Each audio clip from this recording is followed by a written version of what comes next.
नवी मुंबईतील खारघर परिसरात भीषण पाणी टंचाईचा प्रश्न गंभीर बनला असून या विरोधात महाराष्ट्र नवनिर्माण सेनेने आक्रमक भूमिका घेतली आहे। गेल्या काही दिवसांपासून खारघरमधील अनेक सेक्टर आणि सोसायट्यांना अपुरा व अनियमित पाणीपुरवठा होत असल्याने नागरिकांना मोठ्या अडचणींचा सामना करावा लागत आहे। अनेक ठिकाणी कमी दाबाने पाणी येत असून नागरिकांना टँकरवर अवलंबून राहण्याची वेळ आली आहे। या पार्श्वभूमीवर मनसे कार्यकर्त्यांनी खारघर येथील सिडको विभागीय कार्यालयावर धडक देत अनोखे आंदोलन केले।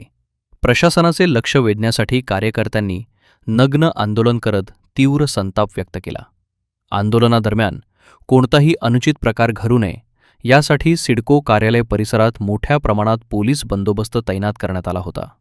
पाणी हा नागरिकांचा मूलभूत हक्क असून पाणी टंचाईचा प्रश्न तातडीने सोडवावा, अन्यथा आणखी तीव्र आंदोलन छेडण्यात येईल असा इशारा मनसे पदाधिकाऱ्यांनी दिला आहे।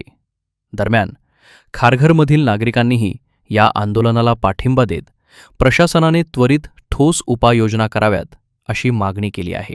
मागणी खूप सिंपल आहे। आम्हाला पुरेसं पाणी पाहिजे, खारघरकरांना पुरेसं पाणी पाहिजे।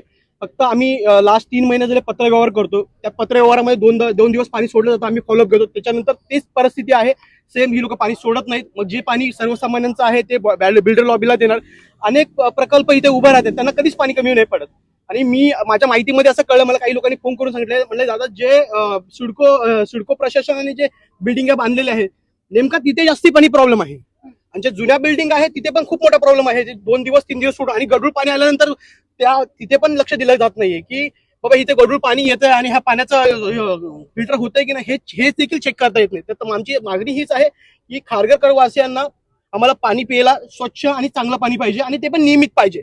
जर नाही दिलं गेलं तर आम्ही येणाऱ्या टाइमामध्ये हे जे आंदोलन तुम्हाला दिसतं 400 लोकांचं 500 लोकांचं, हे 4000 ते 5000 लोक येतील आणि सिडकोला त्या टायमाला धडक देतील आणि ते आम्ही ठिय्या आंदोलन करू। त्या टायमाला आज पाणी न होता काही लोकांचा हा प्रयत्न होता। आमच्याकडे मेसेज आले, स्क्रीनशॉट्स आहेत की त्यांचा हा प्रयत्न होता की इथे गर्दी झाली नाही पाहिजे म्हणून। आणि आम्हाला काही भगिनींचे पण मेसेज आले की दादा पाणी आता आज सुटलं आलंय तर आम्ही काय करू, मोर्चाला येऊ की नको, आमच्या घरात तर काहीच पाणी, जर मी मोर्चाला आले तर पाणी भेटणार नाही मला काही। तर मी म्हणलो की ताई तुम्ही पाणी भरून घ्या, आम्हाला काहीच प्रॉब्लेम नाही। तरीही या एवढ्या मोठ्या संख्येने लोक आलेले आहेत, उतरलेले आहेत आणि प्रशासनाला मला सांगायचं आहे, जर तुम्हाला जमत नसेल तर पुढच्या खाली करा तुम्ही।